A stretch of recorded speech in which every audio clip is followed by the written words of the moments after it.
Hi. Hello. This is Brian J's Nerd Talk. Hello. This is Steve Stoltz Nerd Talk. How you doing? We're doing another collab tonight. Collab. Yeah, That's a nice word. Yeah, we're doing another collaboration again. But I want to talk about Summer Games Fest. Oh my God! It was a lot of fun. That was a lot of. It was a lot of fun. things. It was good. I'm gonna tell you, in all honesty, I've never seen such build-up for games before.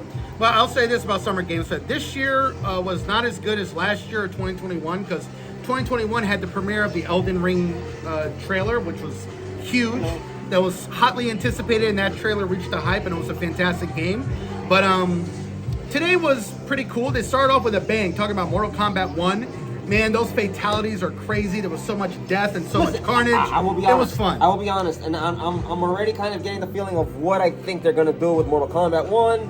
The writing, the story is sort of right there. If you pay attention to the trailer where Katana's telling Melina, you know, if people find out about this, I'm like, oh, her card of blood is coming back. You know, the game looks phenomenal. The gameplay, it looks more fast-paced now. So I'm not sure how to feel about that, but it does look great. Fatalities, the moves, the combos, all of it looks great. The smooth fluidity of the game. Well, the fast pace was done for like a modern gamers fighting game, because back in the 90s it was a very fast paced game for the arcade. It was a fast pace. Well, but back then, people's anticipation of what a fast paced game was Sonic the Hedgehog. It wasn't so much for fighting games, but now it's a lot quicker, and it's more fluid. The graphics are great, and the fatalities and the blood and the carnage was insane. I loved it. I too loved it. I'm gonna say this though, when you're saying that back in the 90s it was fast paced, you're kind of forgetting For the time. But we're not talking about Mortal Kombat 1 from the arcade. We're talking about how they're resetting the story. Yeah.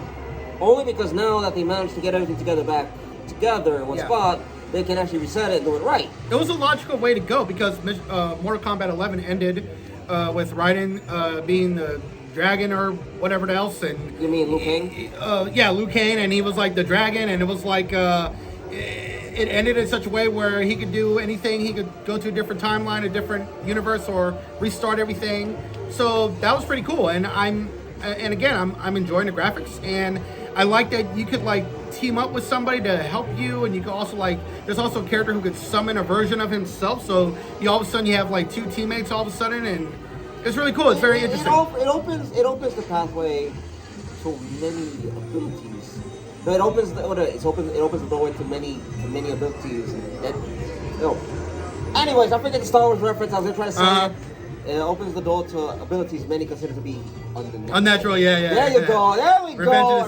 Revenge of the Sith moment. That's the best scene in that movie. That moment where Palpatine is telling Anakin, "Hey, I'm the Dark Lord, and I can do shit you can't do." Yeah. And if you tell the Jedi, they're gonna be like, "What?" Yeah, But anyways, going back to the Game The Summer Game Fest was a lot of fun. The thing that because I'm seeing it, I'm gonna call this now, and I'm not trying to be a spoiler. I feel like they're gonna reset the entire series back to one from the original timeline, but with a lot of changes. With a lot of changes. Because I get this, and I'm not saying. Well, maybe I am speaking out of my ass. Maybe I'm speaking out of my head. Maybe I'm in the clouds, the window. I don't know. But the one scene where Katana's telling Melina about her change that she needs to keep hidden, and Melina's now upset with her, saying, "You're trying to take my throne." A little reminiscent about when they introduced Melina to the game. Yeah, I mean, and how it wasn't Katana trying to take Melina's throne; it was Melina trying to take Katana's throne. Yeah, because she was Shao Kahn's daughter. I mean, there's so much you could do with the story. There's a lot of places to go. You could retell the first 11 games, or you could just go back to the 90s and tell a lot of those stories. Yes, and it's a lot of cool stuff. They can drag out. Well, I don't want to use the word drag, but they can draw out, which is the correct way to say it. It's a big decade for Mortal Kombat too, because we got the sequel to the Mortal Kombat movie that premiered 2 years ago. So we got those movies coming out. We got these new games coming out. You mean the one where Scorpion's great grandson, whatever his fucking name. Yeah. The one where they erase the main characters from the story, and it's like. Well, the main characters are all supporting characters, and they were focusing on a character that's not in the games at all. But he was a cool character. It was just, he was completely made up for the movie for no reason.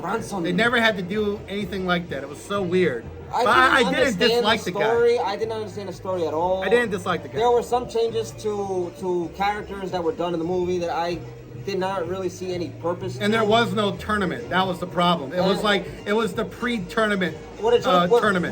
It was a build-up to a tournament. What it should have been called was There was no tournament. It should have been titled Mortal Kombat Prelude to the entire series. Yeah, it should have been called Mortal Kombat Origin, which would have. No, there's already Mortal Kombat Origins. No, but they could have done that. They could have called it Mortal Kombat Origins or Mortal Kombat whatever. But there was no tournament. It was just people fighting, trying to kill each other before the tournament starts. And the second movie is supposed to be right in the tournament. And it kind of makes no sense because in Mortal Kombat there's a rule to killing people. You have to do it in the tournament, not before.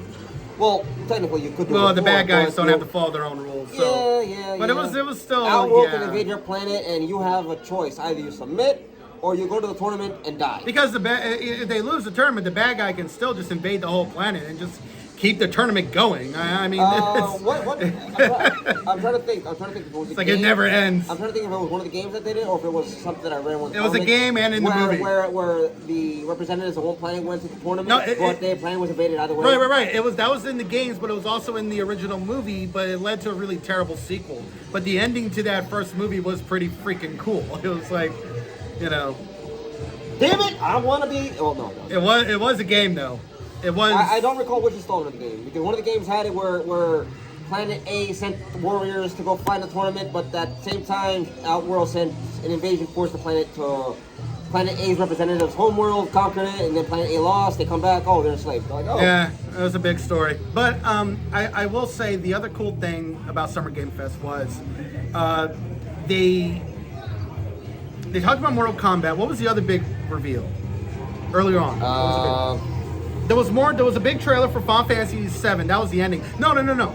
It was the release date for Spider-Man 2. That was cool. I like that. They showed Venom. That was cool. Yeah. Alan Wake 2, which got a huge reveal. Yeah, and that's so funny. I don't know 50 people that played Alan Wake. I know about 100 something. So I don't know 50 people that played that game. It was like a good game that was well received, but I was like, how are they making a sequel to a game that most people did not play? And it took 12 years or 12 years to get this game out. The first game came out in 2010, 2011.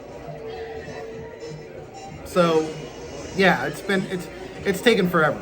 So another game that was revealed was Like a Dragon Gaiden. I don't know if it's Like a Dragon Gaiden, the man who erased his name, or if it's Like a Dragon Gaiden. Well, I think the disappointing part about Summer Game Fest maybe this year was that most of the games were like mobile games or live service games or early access games. Well, the thing with early that was the only disappointing part. The thing with early access games, and I know a lot of people are not going to view this in a light good. I agree with it, Wade. Early access games come with two benefits. One, you get to play it early. Two, you get to see what it's like before you actually buy it. Yeah, and that's cool. Those are the two pros. The con is you are now a beta tester. Taster. We're tasting games. We're tasting beta. No worries. No. Tasting betas now. No. That'd be really cool. No, that would be disgusting. It's a beta now. That'd be great if they let you, that'd be like they give you food if you're gonna play the demo or the early access. We're mailing you food that's in the game that we made, and we're gonna give you the ingredients on how to make said food if you like it. But guess what? We don't prepare it. You do. Taste it and tell us how you prepared your food. That's a terrible idea. No, it's more of beta testing in the sense that you are testing out the game before it actually comes out. That's the con. The pro is you gotta play it early.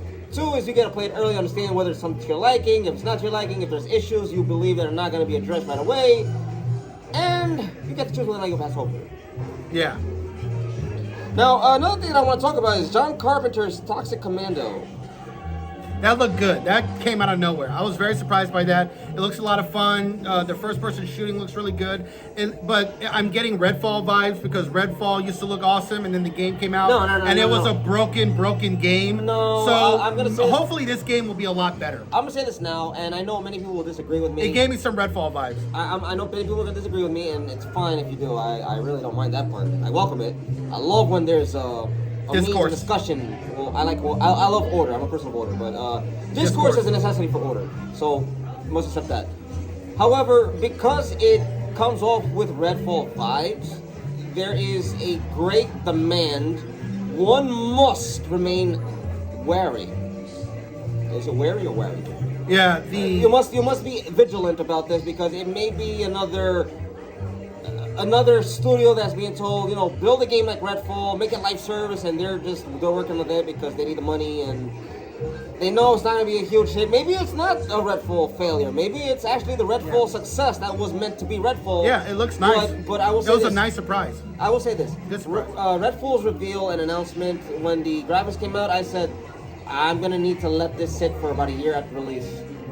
Those graphics were more reminiscent about the 360. If it wasn't the original Xbox, PS2 era of games with the polygons. Well, if it wasn't for the insider reporting and the fact that the game got delayed, I probably would have pre-ordered the game. But luckily, it's on Game Pass, so I could see if it's really terrible or not. But yeah, that game was a big disappointment. And but the game that I'm really looking forward to, which is Liza P, which is a Pinocchio video game. It's a video game about Pinocchio. It's a different story.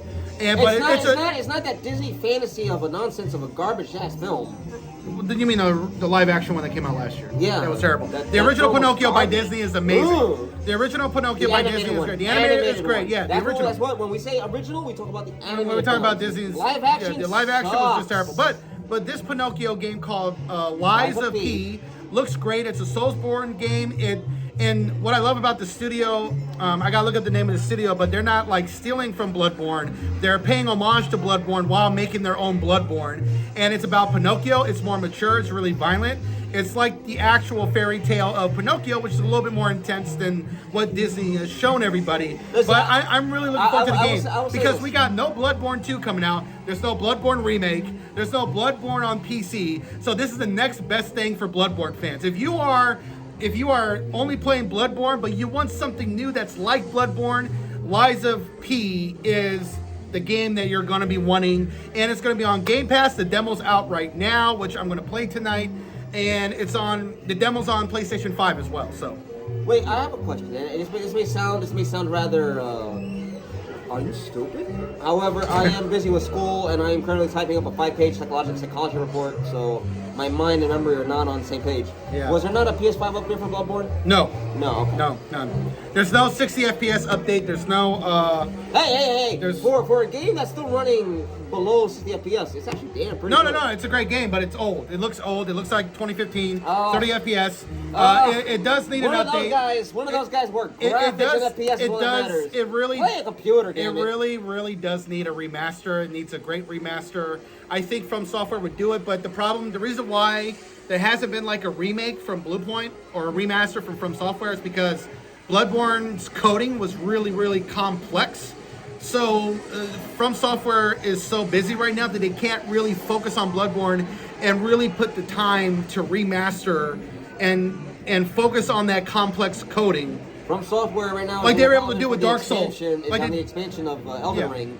So their they did with Dark Souls, and their focus is on that expansion. Well, their focus on and also another Dark Souls installment, from what I've heard. Well, Miyazaki his focus right now is on the Elden Ring expansion. Half of From Software is also really focused on Armored Core 6. Yes. So that's coming out in August. Mind you. That's in August. Armored Core 6 looks phenomenal. It looks great. Fantastic. That gameplay trailer was crazy. Yes, and it looks like it is incorporating some Dark Souls elements. For instance, the kick after the parry. Yeah, there's some looks pretty rather incredible. Well, it's very much an Armored Core game. I mean, I remember it's an Armored Core game. It's your arcade side scrollers shooting type game. Well, less side scrollers. Now the boss battles, they might have like a health bar that's like takes up the screen like a Souls game. But I mean, it's very much like an Armored Core game where you're not really leveling up your character. You're acquiring things to help make your character more powerful. Listen, you're putting together guns and stuff like that. If you're a fan of Gundam, Armored Core is up your alley. If you've never played Armored Core, definitely jump into it. Yeah. If you want to jump into something that's pre-Armored Core, that's not Armored Core, but it might be similar in a sense to Armored Core, right? Play Gundam Battlefield Mobile Operation 2. So this is the thing with From Software. They're very much busy with Elden Ring. They're very much busy with Armored Core 6. So they don't really have the time to focus on the complexities of Bloodborne like they did with Dark Souls 1. They remastered Dark Souls 1 for the PlayStation 4 and Xbox One for 2018 because the coding for Dark Souls 1 is not super complex. They're able to do that. The coding for Dark Souls 1, 2, and 3 is not as complex as people think. It's not like it's not like you're looking at the screen of the Matrix. But specifically, Dark Souls 1 was not super complex. So they were able to get that out the way after they were done with Bloodborne and Dark Souls 3. 1, but 2, they got to 3. That's your coding. That's basically your coding. Right. But Bloodborne is a little bit more complex. But right now, and also From Software is focused on this new open world Souls game called Spellbound, which sounds interesting. I'm looking forward to that. I too am looking forward to it. Believe it or not, I'm actually considering buying Forspoken to see how bad that game is. I already got the game. I haven't played it. It's the dumbest. It was the dumbest pre-order ever. It's the stupidest shit. I plan to buy it not because I can't even give it back. Not because I want to get a refund off of it, but because I want to play it just to see what it's like. I bought Anthem. I tested Anthem. I was not fond of it. Friends were like, you know what? Let's play it. I'll play with you. After finishing the campaign and half of the whole open world and everything, and then one quest for the Sentinels, they stopped playing. They found it repetitive. I told them, this is why I told you I was gonna get it. Okay. So the game studio that's doing Lies of P is Round 8 Studio. They're a Japanese studio, right? It's a very good studio, actually. Is it? They're from Japan. Is it Japan? Let me see. I know they have other games that are good. No, I know, but are they from Japan? Like what country? I'll look it up right now. Let's see. Round 8. Round 8 sounds more Western.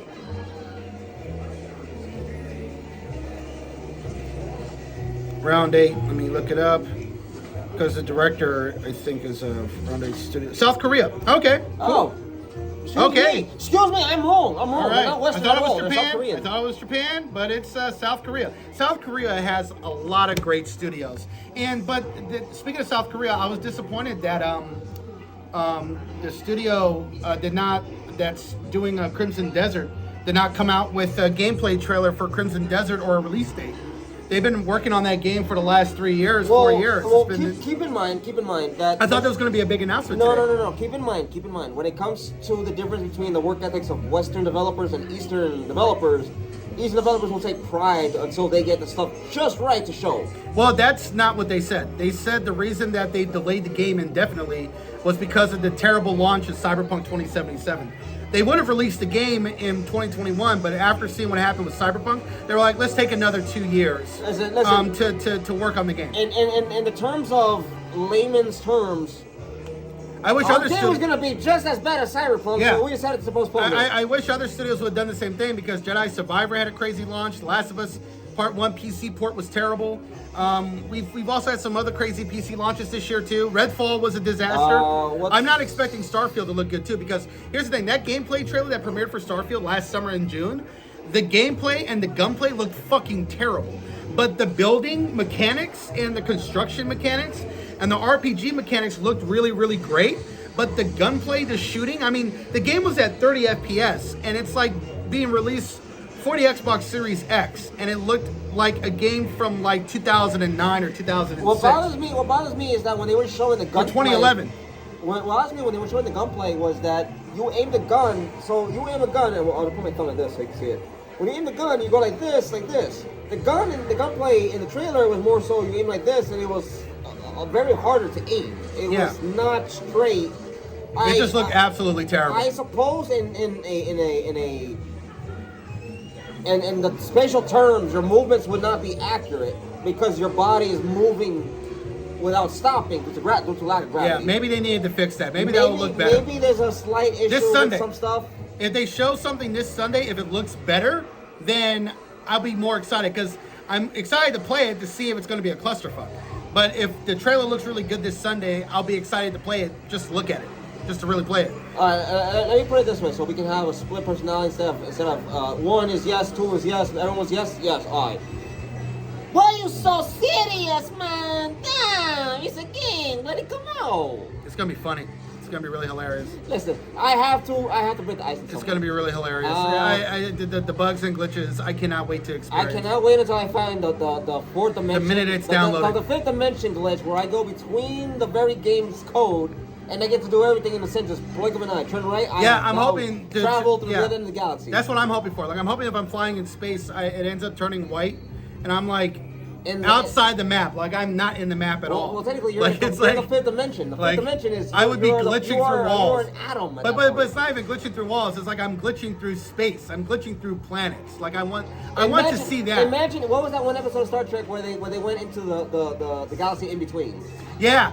And then that was also an episode of the Orville in season 2. That would be really cool. You're in the galaxy in between. There's nothing. There's an enemy. There's a hostile enemy that exists only in that specific plane. But you're in a part of the galaxy that's not 3D. It's 2D. It's like a 2D galaxy. No. I'm talking about the part of the galaxy where you go in. It's like when you I want to say when you shred, let's say like a carrot, you have the little slivers of a carrot. It's when you go in between those slivers, further in between that there's nothing. Yeah, but that was also, but in the Orville they did it a little bit differently because it was like the Star Trek Next Generation, but the galaxy they're going into between is a 2D galaxy. It wasn't 3D. So I'm like, that'd be great. That'd be really cool if it's something like that in Starfield where I glitch through something and I'm seeing a version of the game you were never supposed to see on launch. But there was nothing. Day one patch. Oh, day one patch. We're here to patch the fact that everybody's have to go through the galaxy in between. Don't worry, but you know what? Auto kicks. So just because I don't have a sponsor for the video, I'm gonna sponsor this here item because I guess I could do that. I don't know. But you know what? But I recommend if you have an iPhone, get an OtterBox case. Yeah. They're very good. They're very durable. You drop your phone. You don't have to worry about your screen going. That's it. If the screen's broken. The OtterBox case, you can drop it. It might crack the screen. You'll need to replace the plexiglass. Get a plexiglass under that plexiglass, and your phone is fine. The phone can drop. You can, if you want to throw it because you're an angry, irate individual, throw it at this man. Throw it at the computer because you can hit this man. You can do that. I don't know why the computer's safety, but I would not advise throwing any phone at the computer. I would really want to. I'm looking forward to Cyberpunk 2077's Phantom Liberty story expansion DLC, but nothing was announced today. I thought CDPR would announce something, but that looks like it's not going to be the case. It looks like it will probably be this Sunday for Xbox, which would be weird because it's multi-platform. But then again, CDPR has a better working relationship with Microsoft than Sony because yes. The first console they ever released a game was the 360. Yes. For The Witcher 2. No, was it the original Xbox? No, 360. No, 360. The original Witcher? 360. No, it was 360 for The Witcher 2. The first Witcher game was only on PC. It never came out on Xbox. But The Witcher 2 came out on PC in 2011, and then it was put on the Xbox 360 in 2012. And then The Witcher 3 was multi-platform, and then CDPR would usually premiere new stuff for Cyberpunk 2077 with Microsoft in 2018 and 2019. They never really premiered anything with Sony. It's always been Xbox. See, I think that also another. Excuse me.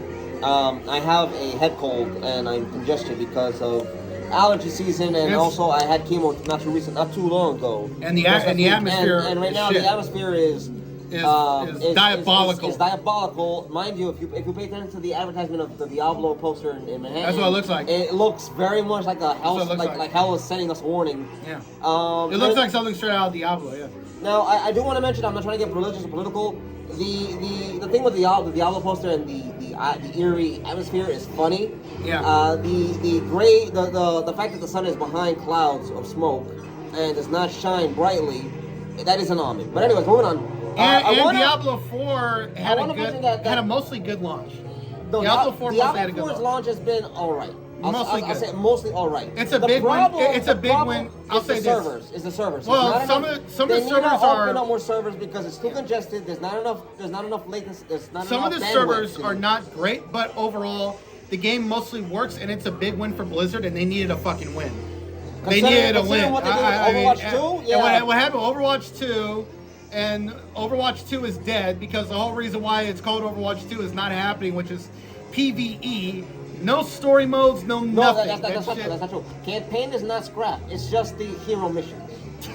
They're full of shit. It's campaign is going to be released the same way as it was released in Overwatch 1 in tidbits. Like the Uprising event, a tidbit of campaign.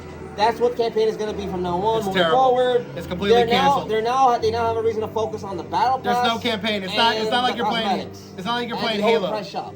It's stupid. They killed their own game. And Blizzard, when it comes to Overwatch, they keep disappointing that fan base over and over again. But you know the reason why is because they can't monetize it like they want to. Because ironically, it was the success of Diablo Immortal last summer that basically killed any chance for Overwatch 2, because Diablo Immortal to this day is making $2 million a day.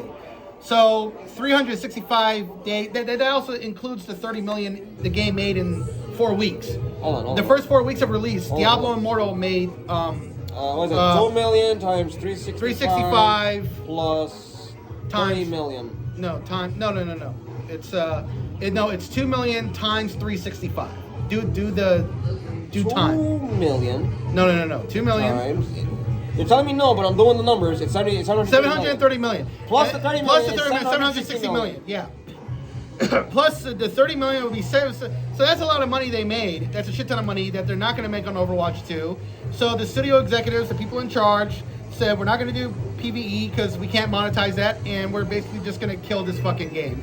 And they made the game worse than Overwatch 1. Listen, if you want a reason to ditch Overwatch 2 for a far better balanced game, because they have new heroes coming out almost every other season. Wait, well, they added Fortnite. No. Fortnite 2. No. Well, that's not even in production. Well, technically, Fortnite 2 is in production. Fortnite 2. It was a big update a year ago. No, it's Fortnite something. Hold on. It's called Fortnite 2. They just don't call it Fortnite 2. They just don't call it Fortnite. But the major update was Fortnite 2. No. If you want a game that's better balanced, that holds up to what is a team-based shooter game, Fortnite. Paladins. Okay, that's the it. original OG team-based shooter, hero shooter. Yeah. That Overwatch copied because they have fuck you money with Blizzard and Activision. Overwatch was great. I'm glad I got to play it for a couple of weeks before it became Overwatch 2. I bought the game for $10 on Amazon, and I liked what I played for about a month before they killed it. I'm gonna be honest. I'm probably one of the few number of people in the world that have. I own and played Overwatch 1, the original Overwatch, on PlayStation 4. That same console that I owned it for, I got the Platinum Trophy on the PlayStation. The game was a phenomenon. And really only a studio like Activision Blizzard, which is so greedy and so money hungry, can take a massive success like that and just kill it. Because Overwatch was a phenomenon. They sold 50 million copies. 50 million copies. That game had commercials in movie theaters. It was all over the place. In 2016, it won Game of the Year. It won Game of the Year. It won a lot of awards. Over better games like Uncharted 4. It won Game of the Year. So it's only in a money grubby, very greedy game studio could they kill a phenomenon like Overwatch. But wait, you forget the reason. They needed a reason to put off on all that money, all that fucking money. They were so. Diablo is the reason. Diablo is the reason. Diablo Immortal was more successful than what they were expecting. They made $2 million a day.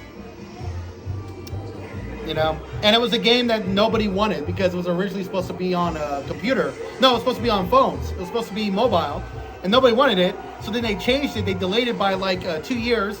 Then they put it on PC and mobile, and what do you know? It's a huge success. It's just like, ladies and gentlemen, with the greediest monetization I've ever seen. You basically have to spend $150,000. No, more. No. It's about $400,000. No, the minimum. The rarest thing. No, the minimum is $150,000 to make your character super powerful. $150,000 is the minimum. $150,000 for the minimum, but if you wanted to make your character more powerful, stuff to make your character the best, you need to spend about $400,000. $400,000, yeah, $400,000. But to make your character super powerful, you gotta spend $150,000. If you want your character to be super OP, it's $400,000. Now, moving on from Diablo and Overwatch 2. Overwatch 2 is dead. Wait. Before I wanted to say one more thing about Summer Games Fest. I love the way it ended. They talked about Final Fantasy VII Rebirth. That game looks incredible, and it's 2 discs, which means the game will be like 60 hours long. All right. For those who are not unsure what Final Fantasy VII Rebirth is, Final Fantasy VII Part 2. Yeah. It's Part 2 of Final Fantasy VII Remake Part 1. Meaning Part 3 is going to have 3 discs. Probably, yeah. The Part 3 will probably be even longer. Like this game... 80 hours. Yeah. The first game was like 30 hours long almost. And so these next 2 discs will be 30 hours each. So that means Part 2 of Final Fantasy VII will be 60 hours long. And if if the third game is as long, this game in total will be close to 200 hours long. Oh my god! It was time. Meanwhile, the original game is like 40 hours long. The original game is just 40 hours. Listen, if you want a reason to go visit the old original story without It's still any up there. changes, without them changing anything about Tifa, Aerith, and Jesse, and Yeah, the and remake crew, is not as good as the original, but it's good. I love the turn-based combat because you're really fighting. It's like a real fight, but you're taking the time to pick your abilities while fighting. It's a different type of turn-based that was also in Final Fantasy 15, and I didn't even know it was turn-based because they were moving so fast. It was like Devil May Cry, but it's turn-based in the sense that they're giving you the option to pick your ability. And I didn't know they were doing that until someone pointed that out. I was like, that's awesome. I like that version of turn-based. It's like the original, but better because it's like a real fight. It's really cool. I feel that Square Enix should follow the formula they're going with the remake on 7 for all Final Fantasy, for the future Final Fantasy games going forward. No. Final Fantasy, yes. No. Final Fantasy 16 looks Well, super for Final funny. Fantasy 7, but no. I do not want them to touch Final Fantasy 10. These jackasses of Square Enix, these people in charge right now would ruin that game. I do not want a Final Fantasy 10 remake by this team.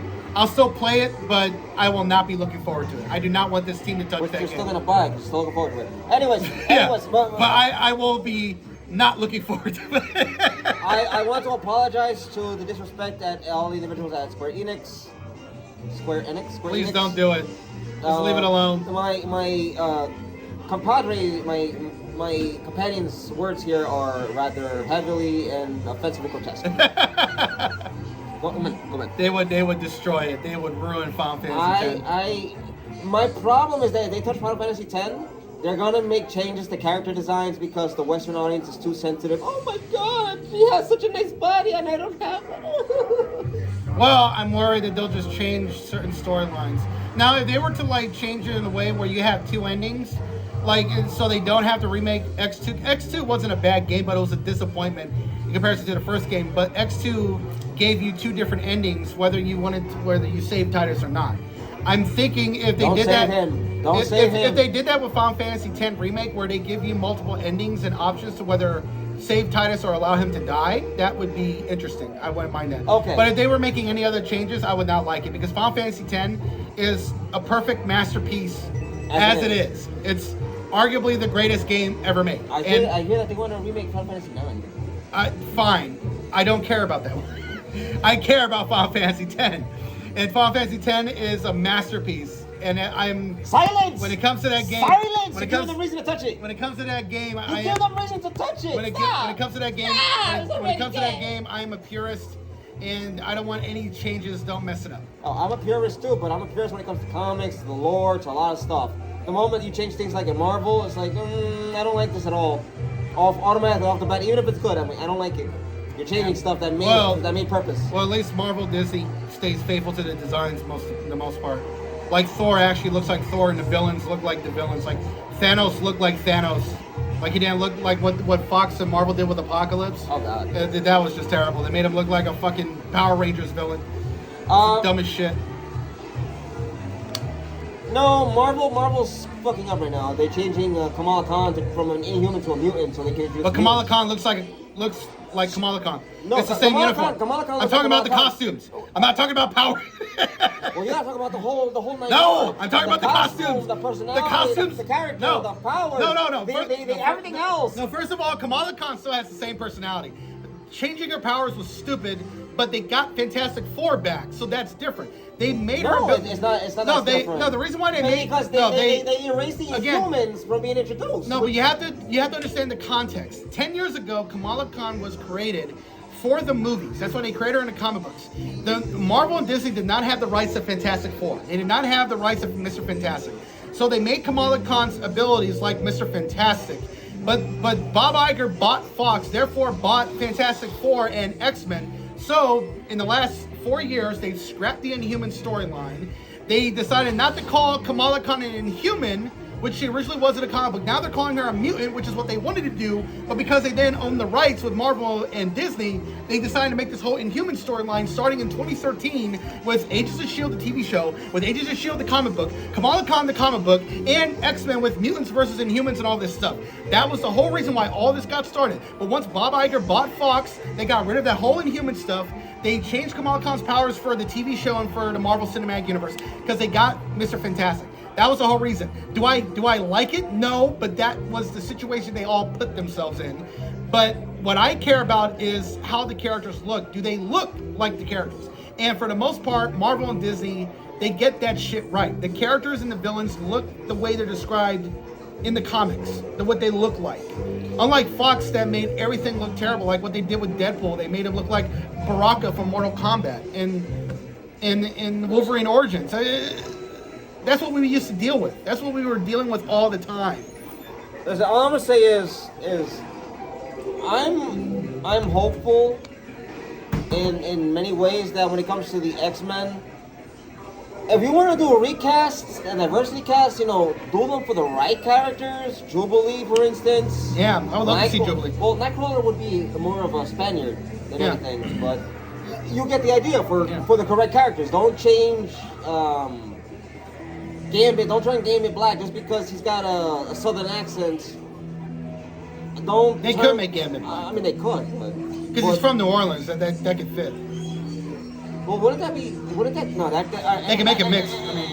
New Orleans has a big time black population, it has so a big making time black Gambit population. There is black a white population there. I would be fine with that. I actually. would be fine if they. I wouldn't mind if they made him more so of. But don't change mix. Xavier and Magneto because Magneto is Jewish, and his whole history of dealing with the Holocaust as a child informed how he views humans being terrible. So when he realizes he's a mutant, he's pro-mutant and anti-human because of what he went through in the Holocaust, being separated from his family and having his parents murdered by the Nazis. That is, him being Jewish directly connects to his origin story, to his powers, his ability, and his whole mentality, as well as his frenemy relationship with Charles Xavier. Who, by the way, are friends. They are friends. They care for each other, but they will separate that and keep the pros of what they do. So if you were to change the race of Magneto, that would completely change the whole dynamic with that character, unless you put like a nice twist to it and you say he's an Ethiopian Jewish man. That could work. That could almost actually work because he's still Jewish, he's Ethiopian. You could somehow make that work. But beyond that point, I think some characters they could change. Magneto, no, they can't really change. Charles Xavier, no. Rogue, you can't change Rogue. Wolverine, I'm fine with him still being white because he grew up in a rich white family in Canada in the Canadian. 1800s. He's Canadian, and on top of that, his family is white and very rich. They were very rich. They don't really talk about that in the comics too much. No, they have his whole origin story in the comics. And they have his whole origin story. And they fucking flew past it in the movie Wolverine Origins. It was so terrible. That movie should have been adapted from that comic book. Instead, they only showed the first 5 minutes of that comic book, and then they just rushed through the opening credits of him like going through different wars, and they're just running and shooting. It was so terrible. That movie was just awful. That is one of the worst superhero movies ever. I don't know who was the director of that movie, and I don't want to know who even written it. Gavin Hood. Gavin Hood was the director. I would trust Gavin Newsom with the movie more than Gavin Hood. Yeah, Gavin Hood. It wasn't entirely his fault too. Even though he's not a great director, he did one good movie, but he should have never been given big budget movies. He didn't know what the fuck he was doing. Because if you thought that was bad, Ender's Game was worse. Ender's Game was just trash. It was not faithful to the books at all. That was just terrible. Ender's Game was just horrible. It was not faithful to the books at all. Read the books. And I never read the books. Read the books. I never read the books. Read them. I will, but the movie was just terrible. No, the movie's bad. The books do way better justice. I can see the movie suck. Now, moving on because we're spending way too much time off topic from the Summer Game Fest. I think we mostly talked about everything in the Summer Game Fest. No, Prince of Persia. Oh, that's right. We got a new Prince of Persia game. Whoa. Prince of Persia, the Lost Crown. And that was the first game that was mentioned. That was the first game. Finally, a new Prince of Persia game, the first Prince of Persia game in like 14 years, 15 years? 16, I want to say. 16 years? I want to say 16. Since 2007, yeah. Ubisoft stopped making Prince of Persia games because they had Assassin's Creed. And 16 right off the bat, damn. And Prince of Persia movie that came out in 2010 flopped at the box Oh, office. that movie was horrible. Yeah, it was a terrible movie. And No disrespect meant towards the actor, but yeah, Jake Gyllenhaal's a great actor, but that was just a terrible movie. whoever wrote that damn shit, they should really throw it into a fucking meat grinder. They can't write for squat. So And when then the director on top. So of when the it. movie flopped, Ubisoft canceled upcoming Prince of Persia games and hit like a big reset. And now this game is coming out, which has been worked on for like 4 or 5 years. Last I heard. Oh, and Ubisoft has a forward thing on Monday, so maybe they'll release something about Skull and Bones. But Skull and Bones I'm not looking forward to is it. still. I want to play it now because I want to see how bad it's gonna be. I want to see how bad that game's gonna be. Damn, you've got money to waste. I ain't No, I'm spending on not. that. No, I'm not buying it when it first comes out. I'll buy it a year after for a discount. I'm not gonna touch it because it's basically gonna be Breakpoint 3.0. Ghost Recon, Tom Clancy's Ghost Recon Breakpoint 3.0 without it actually making any fucking sense. No, You're on a boat. you just have ships, but you could get off the ship and go shopping on different islands, and Well, then you get can't back on the sell anything. ship. No, you can buy and sell, but you could get back on the ship and kill other ships for their loot, and then you can buy and sell. Ladies and That's the whole gentlemen, game. There's no story either, and I don't even know how they can monetize this. It's like, Cannons. You're triple repeating. what are you cannons, gonna like buy? $4. What are you But gonna ladies buy? and gentlemen, I must confess this here and now. Hear me what I must say. You're playing the PC game Trade Winds on consoles. Yeah. Called Skull and Bones. I mean, the game looks like what was the C game that came out from Game Pass for Microsoft? Sea of Thieves. Sea of Thieves. Yeah, that's what Skull and Bones looks like. It looks like Sea of Thieves, but better graphics. But Sea of Thieves is If you want my opinion, Sea of Thieves. You have more freedom to do things. I feel like it's not so like. if you want my opinion, have you ever played Trade Winds? So, It's called Trade Winds. Trade Winds. What's that about? It's a PC. I don't want to say it's a browser game, but it's a game on the computer where you manage a boat or a small fleet of boats. Depending as to, I think it's the first one that you're allowed to do that. You get to have a small fleet of boats, get more cannons, get loot, move from island to island, port to port, sell it, fight other boats, get their loot, blah blah blah blah. Right. It's basically that, but you don't see it in first person. You see it from a bird's eye view of things at a distance, and the map is just that. You see the stuff over the map, opens the Trade Winds port, somebody opens a little port on the screen, goes back out, same thing. It doesn't really change, but Skull and Bones kind of gives me that vibe that it's just inspired heavily from Trade Winds. Yeah. And- No. It was a game mode. It's heavily inspired by Trade Winds, but because they're using the very concept from Black Flag. Well, they're- Assassin's they're- Creed Black Flag. they're- Yeah, that's they're where they got it combining from. the two. But They decided the- to make it its own separate game, but it's gone in production hell. Like it's Listen, the best. like they don't know what they're doing with The it. best thing that Ubisoft can do is to cancel it and write it can't. off as a tax write-off. They can't do it because what country is it being made in? Ubisoft. France. No, not France. Montreal? No, it's Singapore. Yeah, Ubisoft Singapore.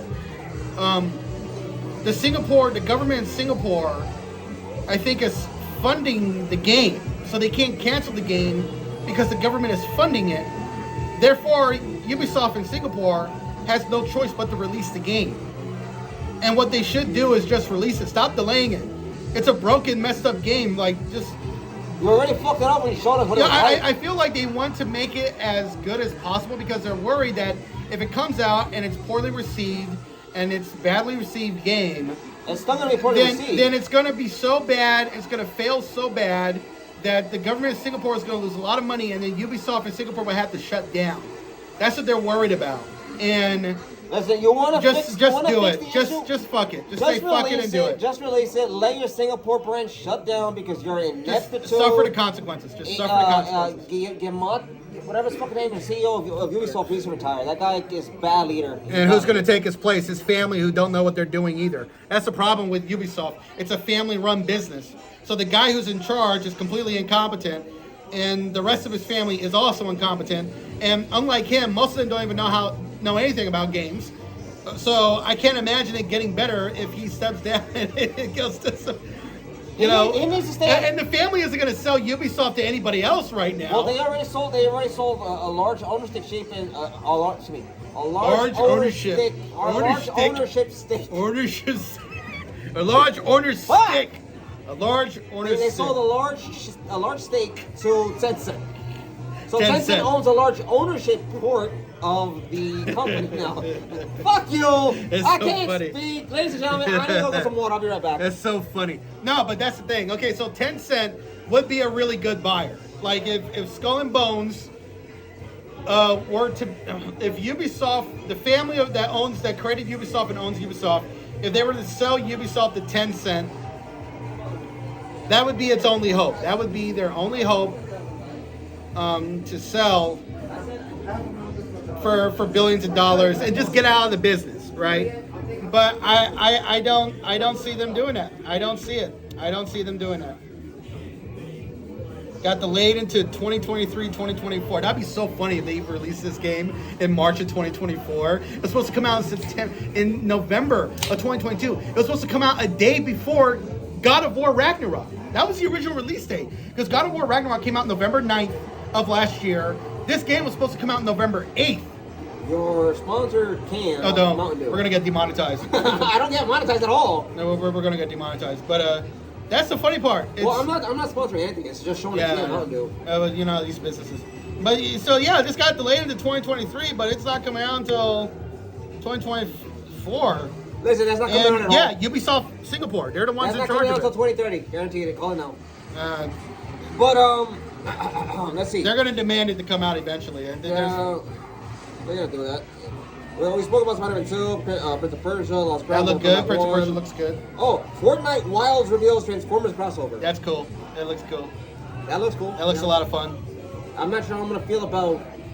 I don't know if I'm going to get back into running around Fortnite. in Fortnite. I'm not sure how I'm gonna feel about that. And I like the new Transformers movie. It was pretty solid. It was pretty good. It's from the same studio that made Bumblebee, which is quite something to be excited about because that means they're gonna get it right. Well, yeah. I mean, the sad thing is that these Transformers movies are not making a lot of money because Michael Bay burned out everybody with Transformers 4. Transformers 4 was so terrible that people just don't have any enthusiasm for Transformers anymore. Michael Bay and killed even all- though the movies are better and getting better reviews and a better response, people are not seeing them because they're burnt the fuck out. So I think after this Transformers movie, they should take maybe like a 10-year break. No, I'd say 5. I'd say Five 10-year break. 6-year break. Let Yeah, them, yeah. let Just them sit work on something it. else. Sit on it for 10 years. Sit on it for 10 years. Now, that's the Fortnite thing. The next one that's coming out is Sonic Superstars. That looks cool. That looks like a good remake. So basically, it's the classic Those are- Sonic games in a 2D format. Yeah, it had a lot of good nostalgia. I liked it. I liked it. I loved it. I love the fact. You know, I'm not sure. I'm not sure. I should say I'll be playing it. Sega would still be dominant right now if it wasn't for Sega Japan being so prideful. If Sega Japan did not fuck over the Sega America division in the 90s, Sega would still be a dominant force in the console wars. Because Sega Japan got really upset and jealous that North America was doing better than they were in competing with Nintendo. And so they undercut them after a while, after like 4 or 5 years, they undercut them at every turn. And then they put out Sega Saturn, which cost $350, and that basically killed any momentum they had. But Sega was a great competitor to Nintendo. And they were kicking Nintendo's ass in North America. Sega North America was the best. They were the best. Well, That team was awesome. I'm gonna say this in defense to Sega Japan. At that time, the pride was not just in Japan; it was everywhere. And Nintendo was also prideful, but they were, remember, their pride was that they censored a lot of violent stuff off Nintendo. Right. Now they're very loose about it. They're like, oh, you want to have a sex phone game, whatever? Yeah. Sure. Just Well- proper rating. There's no defense really of what Sega Japan did because they would still be making all that money if they didn't let their egos get the best of them. It's like, sorry, but Americans in North America know how to market stuff to Americans. And because of that, Sega Genesis was dominant. It was great. I mean, everybody was getting Sega Genesis over Nintendo, but then Nintendo came out in N64 and Sega Saturn was trash and Sega Dreamcast was a great system and nobody was buying it. And that's I was sad to learn that 10 years later and only sold 9 million units because it was such a great system. I used to love Sega Dreamcast. I want to talk about the next installment the next game that was revealed at the game show, Star Trek Infinite. I'm a big time Trekker. That looks really interesting. I don't know. Star Trek games are like Star Trek Online is a fun game, but it's very outdated. I feel we need a new like open world, open universe, online Star Trek game to be appealing to the new fans that have been created through from CBS All Access to Paramount Plus, and bringing a lot of new characters and a lot of different universes and stuff and timelines. I think it'd be a lot of fun. It'd be a lot of fun. Okay, so ladies and gentlemen, I'm not able to argue against it because I'm more so a Star Wars fan than a Trek fan.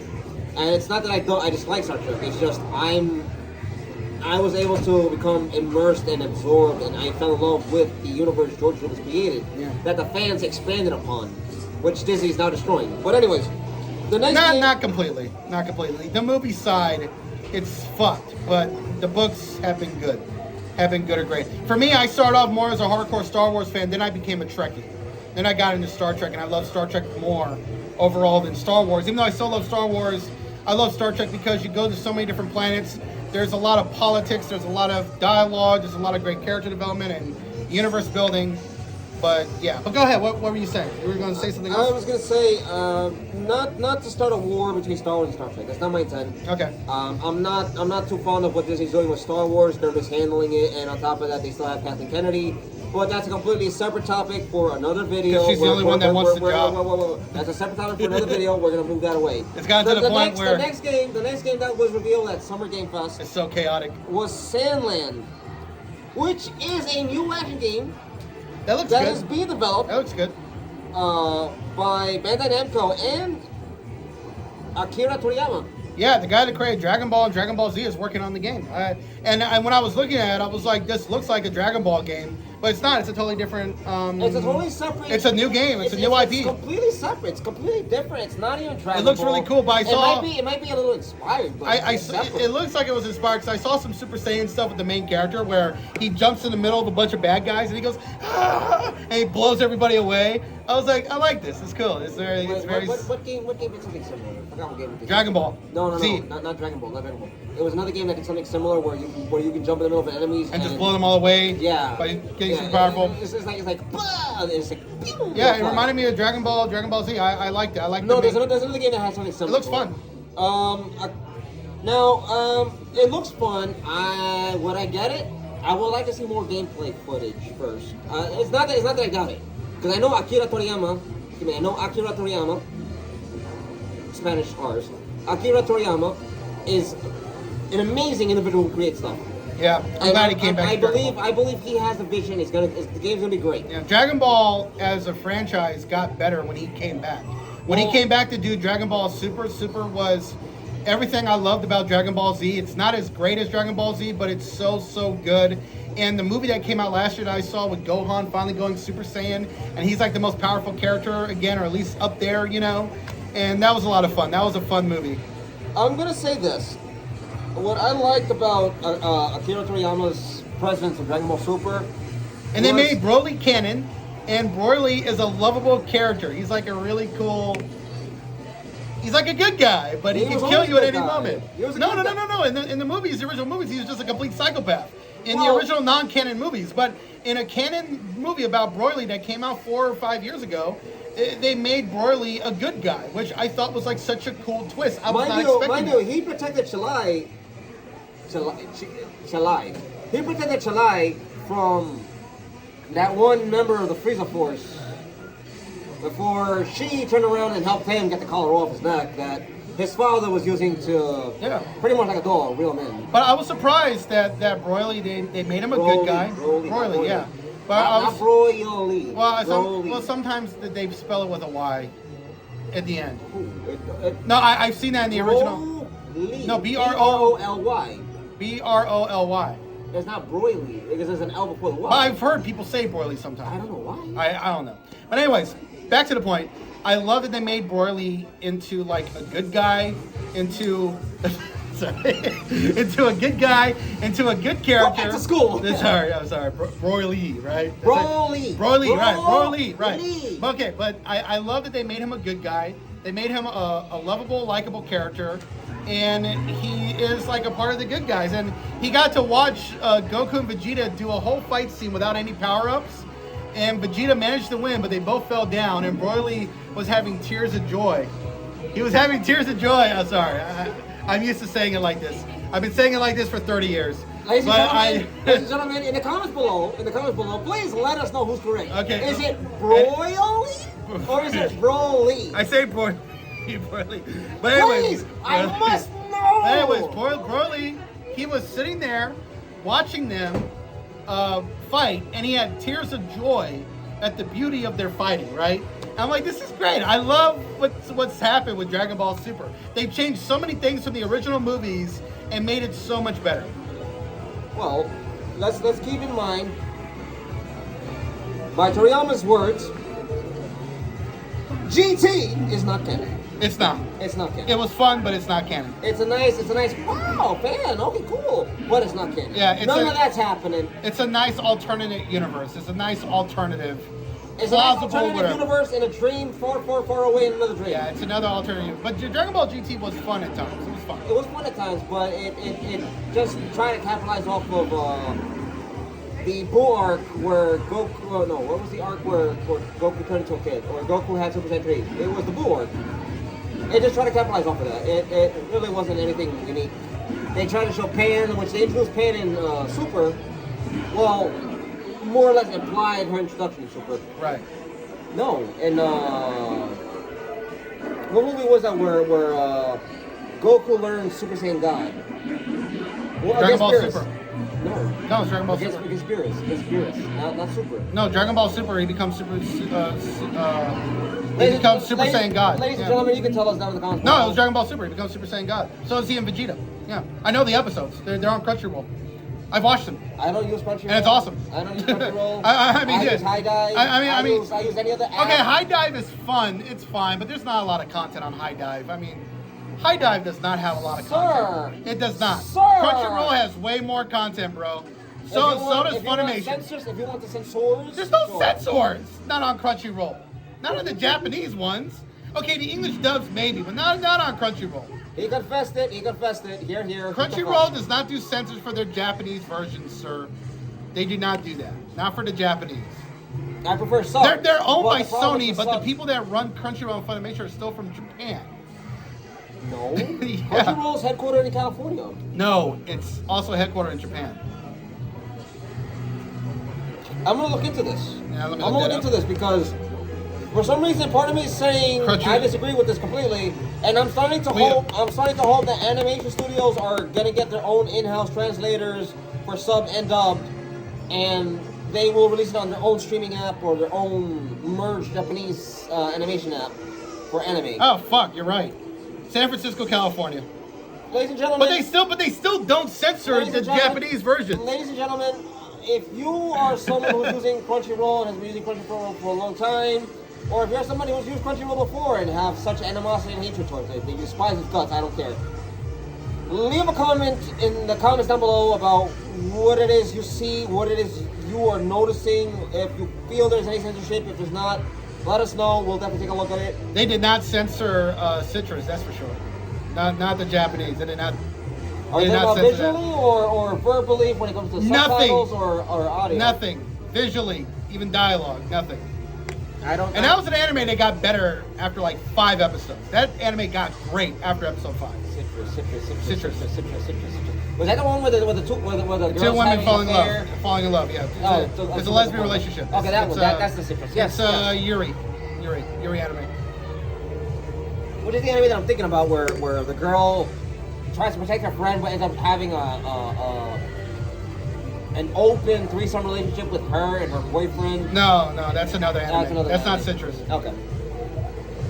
The name was familiar, and it's unfortunately, like I said, I'm typing up a 5-page psychology paper, and my topic is about mental health, and I'm like, why do I give a shit? But okay, we gotta wrap this up No, because no, we're almost closed. No. This Action Burger's gonna close soon. Actually, we're gonna close, but we still have games to talk about. Well, Blaine is you gonna keep kick us going out. off on tangents on other topics. So do you. Anyways, the next game we're gonna talk about is Power World. Power World is basically Pokemon with guns. Yeah, that was weird. I remember the audience was just laughing so hard. I was like perplexed by what I was seeing. I was like, it's a first-person shooter. We're killing things with other Pokemon that are killing other Pokemon. I'm like, that was so weird. That came out of nowhere. I don't know if I can say it's Pokemon because that itself would open up lawsuits to the studio. It was Pokemon. It was Pokemon. I recognized all the Pokemon. I recognize all the designs and characters, Oh well, but they're calling it something else. Power World. I'm gonna leave that to the lawyers for Nintendo to thoroughly comb through it because Nintendo has some of Good the luck. most. Nintendo has some of the most. When I say cold-blooded, they're very. They're very protective about their franchises, Yeah. IPs, and anything related to their Only IPs. and only Disney lawyers can rival them in terms of shrewdness. I don't even think Disney lawyers can do that because No, Disney lawyers. Nintendo, when it comes to Nintendo knows every which way to screw Well, anyone Disney down. lawyers, Nintendo knows not to screw with Disney lawyers.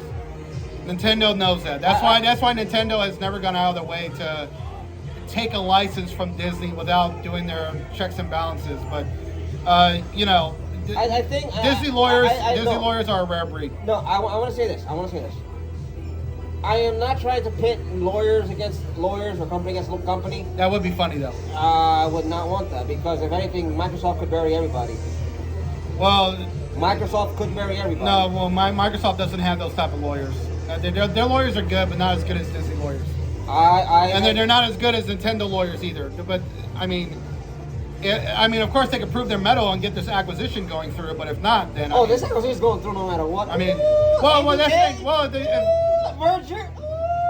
Xbox is walking away with Activision. if the acquisition doesn't completely go through, They have a meeting with they could at least They have a meeting with the UK government right now. they could at least I know they could at least get a good portion of what they want. And they Listen, can't get the whole thing. Listen, right now the CMA is being exposed as the being in bed and in cahoots with the FTC. The FTC is being investigated.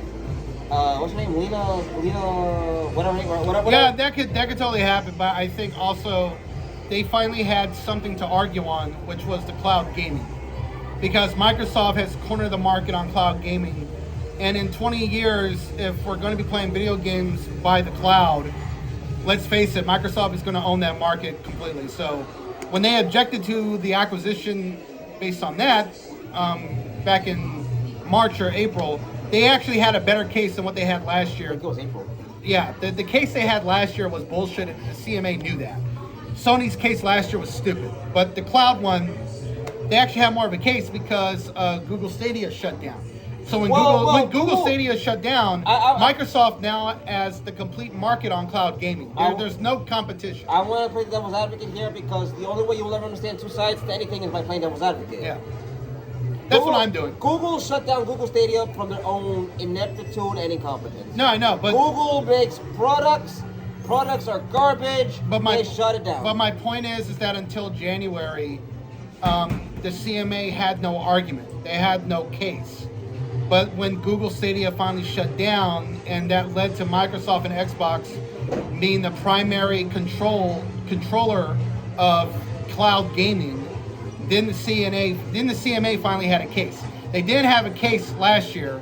This year they had a case because Google Stadia shut down. Google shut down Google Stadia, and Sony is not getting into cloud gaming. So well, Sony is living the high with the way that they're doing stuff. They don't want to change from that. But I want to talk about the next game before we stay on this whole Microsoft, PlayStation, Activision thing, because I don't want to do that right now. That's a different video. The next game we're talking about is The Lord of the Rings: Return to Moria. looks terrible. Looks absolutely terrible. The graphics and the visuals look terrible. They're once again focusing on characters that, we love the dwarves, but you're focusing on characters that are not dwarves are great, but focusing on those characters that's away from the main story, it's not interesting. It's not fascinating. There's nothing about that pegged my interest. I just didn't care. And I feel like the Lord of the Rings franchise is worse now than it was 20 years ago. I feel like the video games are worse. The Rings of Power is fucking terrible. Listen, that was like the worst first season of ever. I will say based on the budget. The Rings of Power itself is the root cause of all the issues right now. And the Gollum game was awful too. And the Gollum game, that's the worst game of the year. I don't know why they made that. It's the worst game of the year. I don't know why they made I was watching people playing the game. I've looked at it, and it's the worst game of the year. Probably one of the worst games ever because one, the graphics and the glitches are terrible, but primarily the story is shit, and the side quests are nothing. The side quests are completely pointless. It's the most pointless side quest I've ever seen in my life. I mean, what are you gonna do with Gollum in the side quest? Nothing. He does nothing.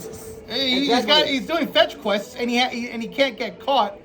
And sometimes you get caught and you're respawning in the same spot to get caught and killed. It's like, what? Anyways, moving on from that because Lord of the Rings is a topic I want to address in another video.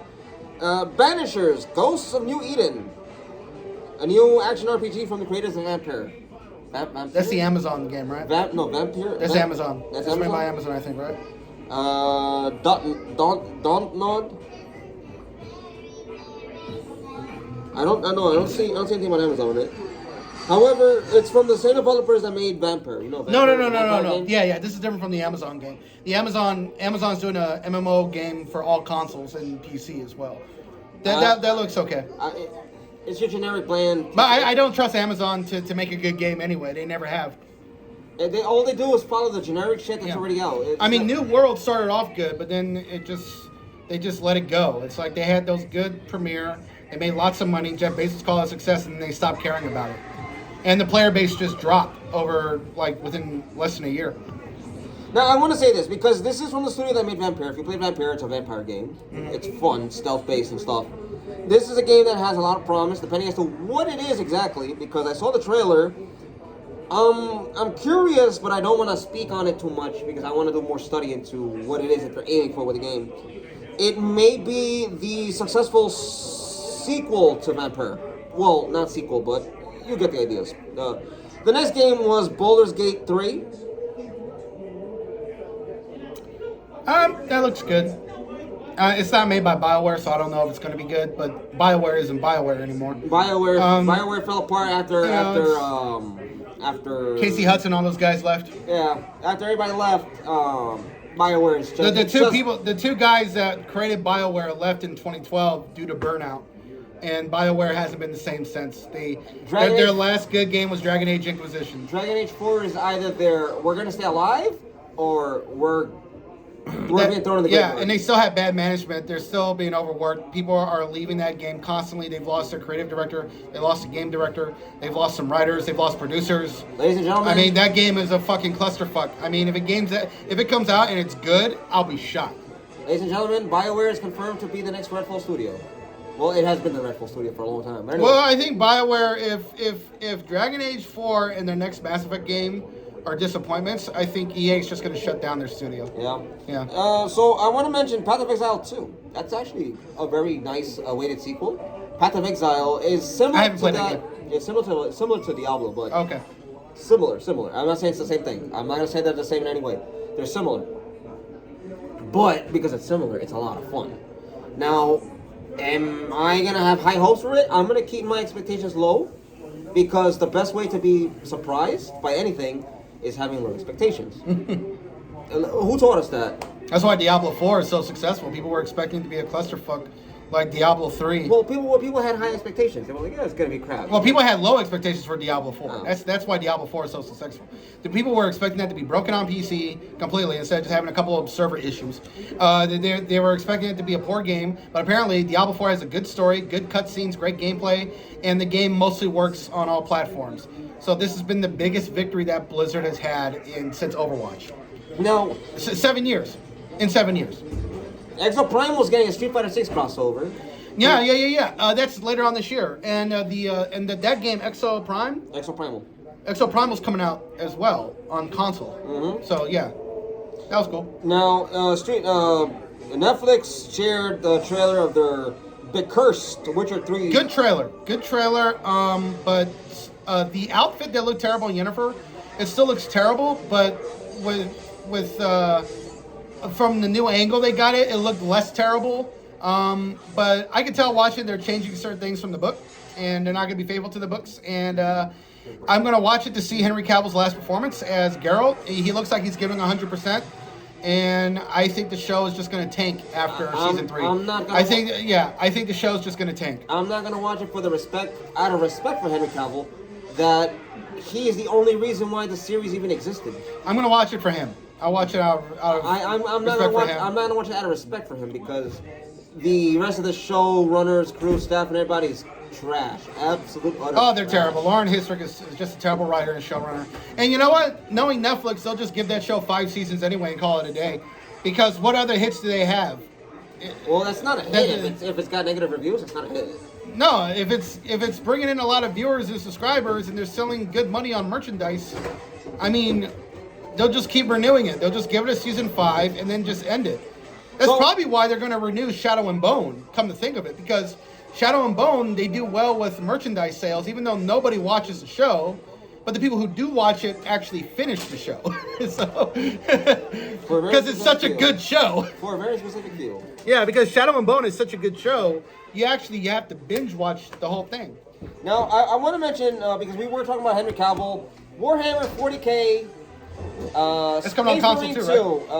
Warhammer's on console? Warhammer is on console. There's some console games for Warhammer. Cool, awesome. It's Warhammer 40K Space Marine 2 is going to be available on PS5, Xbox Series XS, and PC sometime this winter. Cool. I get to play with Henry Cavill. Yes, maybe if we're all fortunate. I would love for Henry Cavill to play Warhammer dressed up as Geralt live on Twitch. That'd be a lot of fun.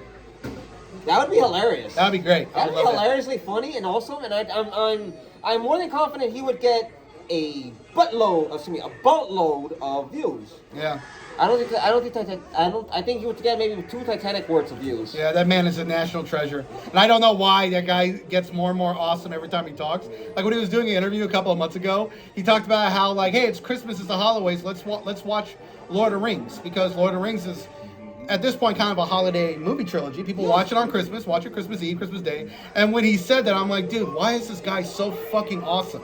Like, why does this guy get more and more awesome every time he talks? Because he's one of us. Like, it's crazy. He's like, it's Christmas. Let's watch Lord of the Rings. Like, dude, this is great. This guy is awesome. Like, now, the fuck? I want to mention this, which is going to be rather odd, fun, and at the same time, it's also interesting.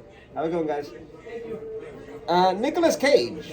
That was so funny. Is coming to Dead by Daylight. That's Nicolas Cage. Nicolas Cage, his presentation for that shit was hysterical, too. I loved it. It was so funny. I recommend, if you have not seen it, go take a look at it. Watch it online. You'll find it. It's funny. That was so funny. Now, Yes, Your Grace, which is a sequel, has been announced. Oh, Yes, Your Grace sequel. Excuse me. Yes, Your Grace, Snowfall is what it's called. A sequel to the 2020 indie game from Brave at Night and No More Robots. Alright, so this is going to be a game where many people can expect to be good. I want to mention that Witchfire is coming early to early access in September. Am I excited about it? Not really. Am I hopeful it's going to be good? Yeah. All we can do is be hopeful. Remnant 2 received a release date. After how long has that game been in development? The release date is supposed to be on July 25th. Immortals of Avenue does not look great, and I don't trust EA. That game was going to be broken. I was very hopeful. I don't trust anything EA does. I was very hopeful it would look good, but after looking over after hearing EA's name, I'm like, nope, not going to play it. Yeah. Not going to pre-order it. Not going to do it. And then we get Under the Wave gets an August release date for August 29th. That looks interesting. Now, Honkai Star Rail, which is a game that I have on my phone, I'm playing every now and then. That's a Japanese RPG, right? It's a Chinese. Chinese? Okay. It's Chinese. It's developed by a Chinese studio called MiHoYo. Oh, okay, cool. I heard about this game. This is basically the successor to Genshin Impact. Yeah. Because a lot of Genshin Impact fans are making demands, and all those demands are being put into Honkai Star Rail. And Black Desert Online has a new expansion. I'm surprised that Pearl Abyss didn't announce anything with Crimson Desert. I thought that was going to happen today, but it didn't happen. Now, Lisponga, the Time Trick Warrior, which is a new hack and slash game, that was something that was shown. It looks exciting. If you're a fan of hack and slash games, this is definitely up your alley. Another farm game, too. Fae Farm. We got so many farming games come out in the last 2 years. It's to be crazy. honest, who doesn't like sitting back and having their little character go do all the farming while they sit there and do nothing? It's so funny. We have so many farming games. Nintendo alone has like 50 farm games in the last 2 years. 80? What are you talking about? 80? There's like 80. There's like hundreds. Feels like it's hundreds of farm games that have come out on Nintendo Switch for the last 2 years. I want to mention that Throne and Liberty gets a new trailer. That's NCSoft's MMORPG. Yeah. So it's another MMORPG up the alley of MMORPG. Wait, what's it called? Throne and Liberty. Throne and Liberty. That's not the Amazon game, right? No. That's not Amazon. Party Animals gets a release date. Of course. That is for September 20th.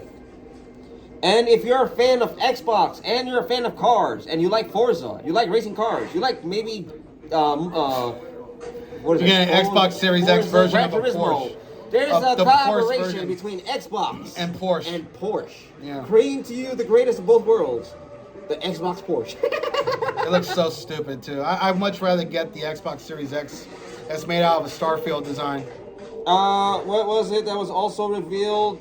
Well, a new trailer for Season 4 of Call of Duty Modern Warfare 2 and their online survival thing. What's it called? I forgot. What's it called? Warzone. Right. Now, Call of the Duty greatest. Call of Duty Warzone? Call of Duty Season 4 got a new trailer. For Oh, Season yeah, 4 yeah, Warzone yeah. shit. Now, I want to talk about the greatest reveal that was brought to us. It's gonna get a debut on Peacock. Well, it's not the greatest reveal, but Twisted Metal is gonna debut on Peacock on July 27th. What's it called? Twisted Metal. Oh, that trailer was terrible. That clip was awful. They didn't even show cars shooting cars, which what happens in Twisted Metal. Instead, they got Anthony Mackie getting beaten up by this guy, and they're singing the thong song. Like, I don't think of the thong song when I'm thinking Twisted Metal. And this show's probably going to get canceled on Peacock anyway, because Peacock cancels everything that they make. It's the most incompetent streaming service ever, run by the biggest fucking idiots at NBC Universal. They're all morons. I would never want to work for them. Ever. I feel my heart goes out to anyone who's working for them because your show might get canceled if you're not bringing in ad money. No. That's how ancient these fucking guys are. And they treat the Sci-Fi Network like shit. They cancel all those shows. And Peacock, all the shows that they've announced either isn't getting made or they've all been canceled. Like the Battlestar Galactica series is not getting made. Puss in Boots, Last Wish. Yeah. Okay, we got to wrap up. We got to wrap up. But before we do, I want to mention that Final Fantasy VII Ever Crisis is getting a closed beta. That's so funny. On cell phones, I just don't get it. I don't understand the. But it was funny. It was funny that Jeff Neely said, speaking of Final Fantasy, DoorDash. You're gonna get DoorDash. Everyone was like, oh. It's like, no, DoorDash. No, DoorDash. Sign up with DoorDash and get your chance to win a Final Fantasy 16. I was like, damn. Oh, that was such a I'm over here Jeff Neely drinking, moment. well, not soda, but I'm here at home drinking water, and as I hear, oh, he's like, oh no, I'm like, okay. He says DoorDash. I go, okay. That was such a Jeff Neely moment. That was a perfect moment. But to be a really great Jeff Neely moment would have been better if he had Hideo Kojima show up. I wish Hideo Kojima had showed up and actually talked about No, he's working on Death Stranding 2. That's the game he's working on. But I wish they announced they talked about the Xbox horror game that's coming out. Oh. That's gonna be made for the Xbox Series X and S and for cloud gaming as well, for the cloud and for the Xbox. So I wish Hideo Kojima had talked about that more today because he's working on that too. Now, I guess the final question that comes down to when the viewers watch this video and then they're thinking, oh, okay, whatever, get to the point. What are your thoughts about the showcase today? Were they better than the Xbox? It was better than PlayStation. It was good. Summer Games Fest was but Summer Games Fest wasn't as good as last year. It wasn't as good as 2 years ago, but it was good. There was games that I liked that I'm looking forward to. They had They had announcements. They had surprises, and it was good. It was just most of their games felt like filler. Like they were just there to take up 2 hours. It wasn't. The beginning of the showcase was great, and the ending was great, but in the middle it was like up and down. So. It's kind of think of it like when you get that advertisement and the greatest part of the aspect, and then the shit goes bad, and then you get back to another advertisement, and then it goes good again. It's like, oh, what happened between all that shit? Anyways, see you guys later. We gotta wrap up. Before you start wrapping up, if you like this content, if you like what we're talking about, discussing, bringing to you our point of view, our thoughts, and our view of nerd talk and nerd culture, leave us a thumbs up, and subscribe. Please do. All right. Please do, and we'll see you next time. All right, this is Brian J's Nerd Talk signing off with my friend Steve. Steve's Thoughts and Nerd Talk also signing off with Brian J's Nerd Talk beside me. We hope that you've enjoyed your stay with us for a while as we talk all things Nerd Talk, games, and you hear music and audio in the background along with the Marvel's Capcom. Great. We hope you have a good day. All right, you have a good night, y'all. It's been a pleasure. Have a good night and take care. All right.